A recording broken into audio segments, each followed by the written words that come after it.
Hey, what's up everyone? Welcome into the channel. My name is Brent with Investing on the Go. Today we're covering the living out of our brokerage series. This is going to be the January update, the big, the bad, and the ugly. We're going to go ahead and hit on three different things today. Number one, looking at current news. This past week we had 4 companies going earnings. This upcoming week we have 2 companies going earnings. We'll go ahead and cover some news on that. Number two, we'll go ahead and cover our budgeting updates. January went really well. We were able to come in under budget, even though the dividends that we had one of our companies that we own didn't pay dividends this month just due to the timing of when we purchased the shares, when it went ex-dividend. We'll go ahead and cover that here during either the portfolio update or during the portfolio or the budgeting updates. And then number 3, our portfolio updates. This is where the big, the bad, and the ugly going to come in, is where we're always trying to be transparent here on the channel. Anytime I'm able to recapture more shares, I do showcase where we sold, how much we were able to recapture, how much we were able to save on recapturing.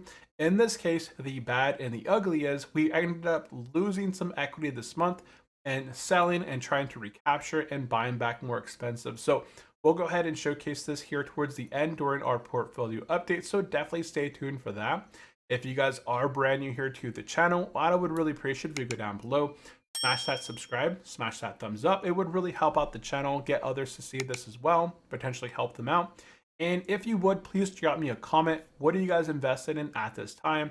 Are you buying anything, selling, staying fixed? How's your guys' Bitcoin, gold, and silver? Drop me a comment down below. I know there's a huge fiasco out there going on with that. So with that said, let's go ahead and get into the video. So starting off with current news out there. In the current news, we had 4 companies going over earnings this past week. We had Meta, Microsoft, Apple, and Tesla. Meta was the only one that kind of walked away unscathed. On the earnings per share came in at $8.88 versus $8.23 expected. Revenue up 24% year over year. Excellent.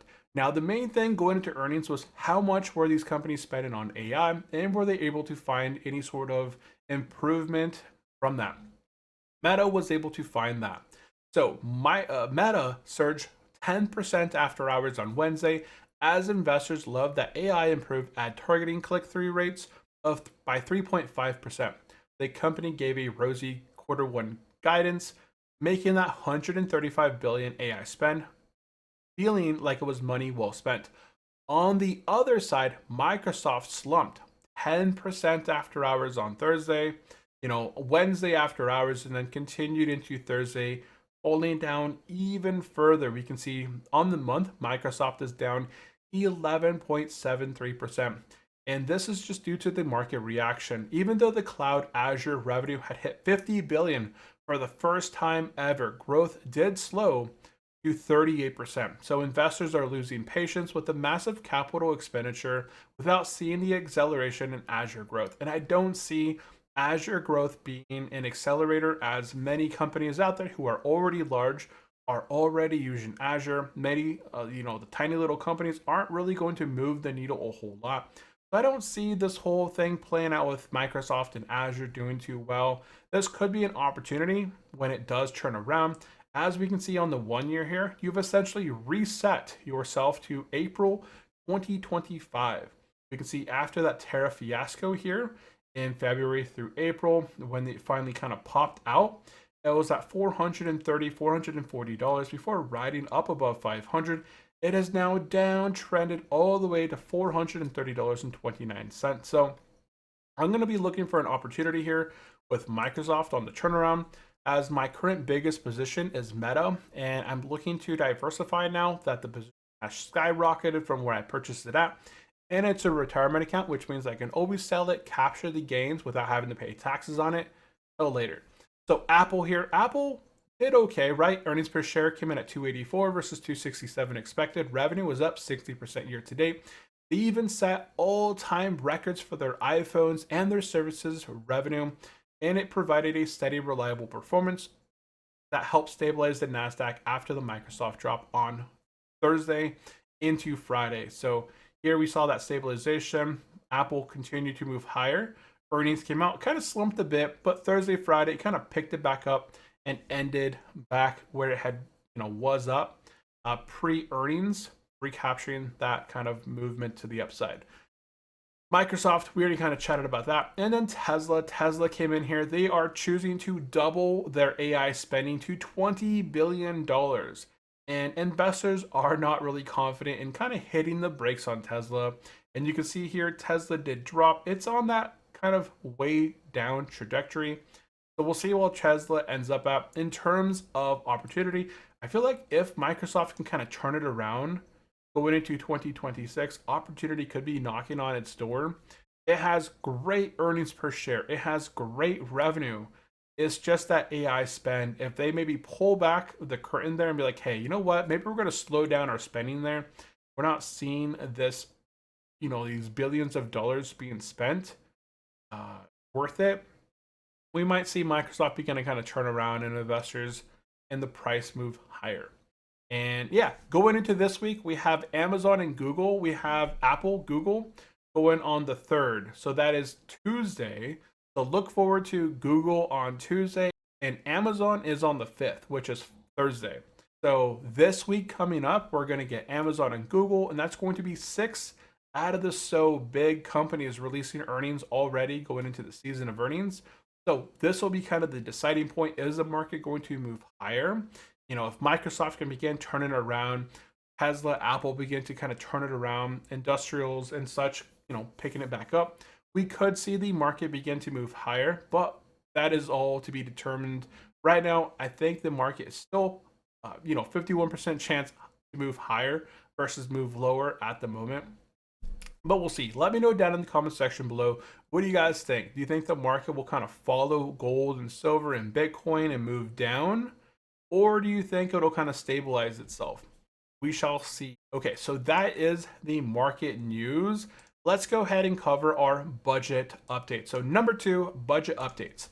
If you guys are unfamiliar with how our portfolio works, we currently live out of a brokerage account with no 8 to 5. We have dividends coming into our brokerage account. These are from miscellaneous income, such as, if I have any referrals, affiliates, anything like that. And then I have companies that have paid out dividends every single month. These roll into our brokerage account. They pay down our daily expenses, our bills on the credit card. And then we pay off the credit card every month. We pay down our mortgage. We pay down our car loan payment. And then we have hopefully excess at the end of the month to reinvest back into growth and appreciating ETFs that increase our income in the following month. So that's how this budgeting system works. Now, our budgeting recap for the 3rd and 4th week. I don't think I made a video this past week going over our week 3 spending and breakdown. So overall, these past 2 weeks were pretty positive. We only spent $731.82. So between 2 weeks right there, right? That's, under $400 a week, which is pretty reasonable. We did have our big spenders in here, right? Our phone plan and our internet plan. But we also celebrated our 16th anniversary, me and my wife. We went out to a spa and sauna. We had a nice, full half day together. Went out, had lunch. So that's included in here as well. And it wasn't too much because we were able to use a gift card that we had saved for a while that we were waiting to use. And we finally got the opportunity to use it in the way that we wanted. So it was really nice. One thing that did hit us this month that wasn't expected was our mortgage increased. It was, I think, $667 in the past. With mortgages, right, every single year, your taxes increases, your insurance increases, and sometimes there's deficiencies between what's in your escrow and what was needed. And so your mortgage increases to match that deficiency. That's what happened. So our mortgage increased by $129.84. So going into the budget here, we had to increase our home mortgage going forward by $1,778.20. So if we go into our budget sheet here, we can see here that we planned $1,648.36. That was our old mortgage for 2025. Our new mortgage going into 2026 is $1,778.20. That's still reasonable for where we're at, and it's still within our budget, especially with the upcoming dividends going forward, which we'll cover here in just a minute. But going into that now kind of income for January 2026, we had investment income. We were expecting 3,200. We came in at 3165.22. So let's go ahead and just chat about our investment income, our cashback, and our interest. So diving over into dividends, we can see here early on January 2026, we had the cashback hitting our account. That was $61.66. We had the TDAC. This is Tap Alpha Innovation. This is essentially the NASDAQ, but their ticker symbol is TDAC, and they paid out $1447.99. Now, we also transferred from the NEOS SPY I and the NEOS QQQI to TDAC and T-SPY. You'll notice in here, as we go through here, that T-SPY is not on my list. So we were paid out from TDAC, IAUY, which is the NEOS Gold High Income, the IWMI, which is the NEOS Russell 2000, the BTCI, which is the NEOS Bitcoin High Income, and we also had some cash sitting in our account during the month that accrued interest of $352.40. So in total here, we can see dividends were $3165.22, cashback $61.66, and interest $352.40. Our total income for the month was $3579.29, and I'm still missing my T-SPY that was paid out in January, but because of where we purchased T-SPY and TDAC, we didn't purchase it before the ex-dividend date,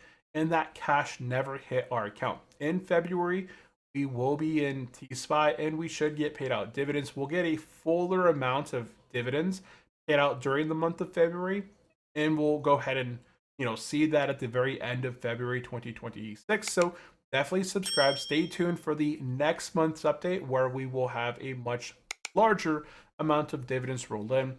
But we'll go ahead and cover what the expectancy is of dividends here in just a minute. So going back to our budget here, overall, our actual came in higher than expected. This is mostly just due to our miscellaneous income. This is anything from referrals, affiliates, YouTubes, any sort of income streams that I have out there that are just not tied to my brokerage account. That came in at $990.84 this month. Now, this channel here that you guys are watching this content on is monetized, but it became monetized with 3,000 watch hours, which doesn't get the ad revenue yet. So once we hit 4,000 watch hours, we'll start getting ad revenue, and that'll drive up my miscellaneous income as well going forward. So I'm really looking forward to that. But that was nice as well. Interest, we were expecting $10 in interest, but we got $352.40, and that was because we did hold some cash during the month when I sold, and then recaptured some captured some losses. We'll cover that, and then I bought back in. But it's unfortunate. We'll cover that here in just a minute. And so yeah, after our income and after our expenses, we walked away with a difference of $220.68, and that was after all of our fixed expenses getting paid out, our variable expenses. We even came in here and we actually spent a little bit of money that was not planned for, but still went well, right? We went a little bit over on our pet care, and January is a larger month, right? There's more weeks in January than most months. So it was just kind of a weird kind of hammer, right? February is going to be a shorter month, so it should do a little bit better, but we'll see. We shall see. Our grocery spending came down a substantial amount by choosing to, what meals are we going to cook this week? Let's go ahead and make this on Sunday, Monday, Tuesday, Wednesday. And then the holidays had us spending quite a bit more in December.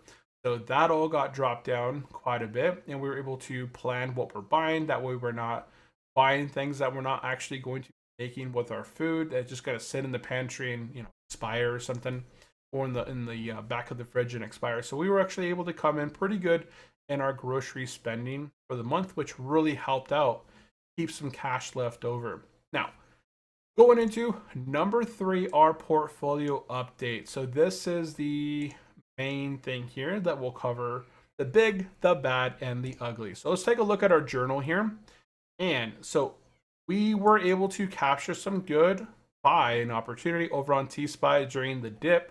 We covered this in our past video. we spent $1,000 over on Robinhood. We picked up 39 shares and 55.55 shares over on Robinhood. That's why I have Robinhood right here. Now, after that, I was trying to do what I did back in 2025, what I did earlier this year of selling out of my SPY positions, my positions, and recapturing with minimal losses right here. We were able to sell, recapture 13 additional shares of TDAC, 9 additional shares of TSPY. I did the same process here, but my mistake was I did not confirm that my buy orders had gone through. So when I sold my positions. I locked in a loss because the market was moving down after that Greenland fiasco. And we didn't know if we were going to use military actions against Greenland. We were threatening tariffs on 8 different countries over in Europe. The market was falling down off a cliff. We went ahead and I did decide to take those losses. And while I was deciding how many shares that I wanted to use my equity to buy back into, the market was trending down as expected. That's what I was looking for. Volatility to the downside. I was going to buy back into the market before it came back higher. And I needed to go do something. I walked away for not even 15 minutes, not even like it was like 30 minutes. Maybe it was 30 minutes, okay? But I walked away to make some tea or do something. And when I came back to my computer, President Trump had came out saying, hey, no military action is going to be used against Greenland. We're not going to be enacting tariffs. And the market went from, I could have locked in an additional couple, shares there by a substantial amount from where I sold to boom, there it goes. Market was up 1%. And I was like, okay, it's got to cool off, right? We pulled back on the threat and we pulled back on the tariffs, but there's still uncertainty there, right? But no, the market continued to move through. And before it got to new all-time highs, I just had to make the decision to just buy and just, continue to hold, right? So we can see here that when I sold my TDAC and my TSPY, I did lock in some losses right here of $3,854.34, 35 cents. So that went against our profits that we had made earlier this year, and we have realized $2,651.54 of market losses. But that's okay. This is just about being transparent with our buys and our sells. I do want to showcase that it doesn't always work well. Back in 2025, we were able to recapture around $8,000 of difference. Earlier this year, we were up and recaptured $1,200. So this does do well. My method does do well, and it does do it well often. But here, I had walked away, and you never want to walk away when you're in between something like this and get sidetracked, because it doesn't matter if it's only 0.10%, 0.20%. That difference right there is a substantial amount in the long term goal of it all, of just recapturing more shares. And I just kind of missed out there. But I did buy back in, and you can see here when I did buy back in, I lost 99 shares of TDAC and I lost 78 shares of TSPY. So this amount of money, it's not too bad. It looks horrible, but it's still better than investors out there who are invested into silver at all-time highs, gold at all-time highs, Bitcoin at 90,000+ right now recently, right?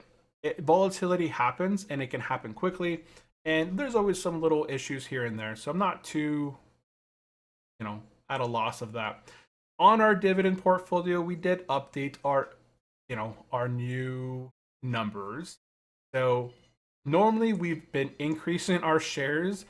Now, as of 128, we decrease our shares. So we decrease our shares on TDAC from 38.49 to 37.50. That's a loss of 99. And we decrease our TSPY position from 40.25 to 78 to 39.47. So we can see here that our income decreased on TDAC from 14.35 to 14.02. So that's a loss of around $33. And then our TSPY went from 12.02 to 19.03. And that's a difference of $10. So there's a $30 difference per month times 12, right? So 30 times 12, that's around $360 difference that I lost in yearly income from making that decision to sell, not going through and doing my buy order fast enough, missing out. The market skyrocketed higher and then continued to chug higher. I ended up buying higher than where I sold, and the market pulled back a bit since where I bought back in at. It's fine in the long term, it's going to be completely fine. And we're going to begin to add more capital to this portfolio going into 2026. That's something that I wanted to do.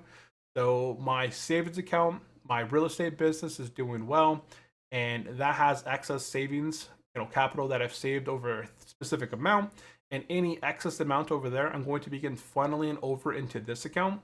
And then as this channel here on YouTube begins to get monetized, all the income that's going to be generated from that will be used to invest into our companies as well that we're currently invested in. So it's all going to work out overall in the grand scheme of things. It's just a small blimp in these types of events. And I did want to go ahead and be transparent about that. So let me know down in the comments section. Has anything like that happened to you guys? Let me know. But kind of rolling back to talking about T-SPY here. T-SPY goes ex-dividend at the beginning of months. So when we were getting paid out in the month of January, you'll notice here that T-SPY is not within this list. So when T-SPY pays out, February, it'll pay out roughly $1,193.43. So our normal income when we got paid out this month was around $3,000, right? We expected 3,000. We had 3,165, and that's because T-SPY didn't pay out. T-SPY will pay out and go ex-dividend here early February. We'll get paid out. So if we continue to hold T-SPY, TDAC going into all February 2026, then by the end of the month, we should receive roughly $4,261.30, plus our other miscellaneous incomes of, if we have other, say we break $1,000 in our miscellaneous income, that'll just add to that 5,000. And then I think I'll begin to add a little bit of equity every week into my Fidelity account versus keeping it over in my savings account. So I'm going to see. I haven't got paid for my real estate business in February yet, but when I do get paid, I'll go ahead and adjust that as well. Right now, February is a transitioning time for a lot of individuals out there because your mortgages are being adjusted. And I have my home mortgage, my primary home rentals as well. So those are going to be adjusted. And once we have our adjustments done, and talking with my property manager of where our updated rents and what expenses I plan to either cover or not cover going to 2026, and redoing our leases a bit, that'll change going into the remainder of 2026. And I'm also doing some other side things on the side, such as looking for other insurances, because right now I'm using USAA for my rental properties, and those are a bit more expensive than if I shopped around a bit. I'm sure I could find a better opportunity and cut some cost in my mortgages on those properties. I'm also looking for HELOC opportunities and just other investment opportunities as a whole. So I think that is it for today's video. We covered quite a bit here. We covered the current news, the budget updates. Did really well in January. I'm hoping to do just as well in February 2026. And we should have T-SPY being paid out, so our income should be larger than what it was in January. And then we went over our portfolio updates, the big, the bad, and the ugly of just losing out on some shares just because of we sold, didn't lock in, and we lost as the market skyrocketed higher. And with that said, guys, I did want to be transparent. If you guys enjoyed that video, definitely go down below, smash that subscribe, smash that thumbs up, drop me a comment down below. Are you guys invested in any specific stocks, ETFs that are covered call ETFs? Are you guys invested into gold, silver, Bitcoin? How's your guys' portfolio doing here in January 2026? Let me know down in the comment section below. And with that said, I thank you all for watching. I'll see you guys in the next one. Bye-bye.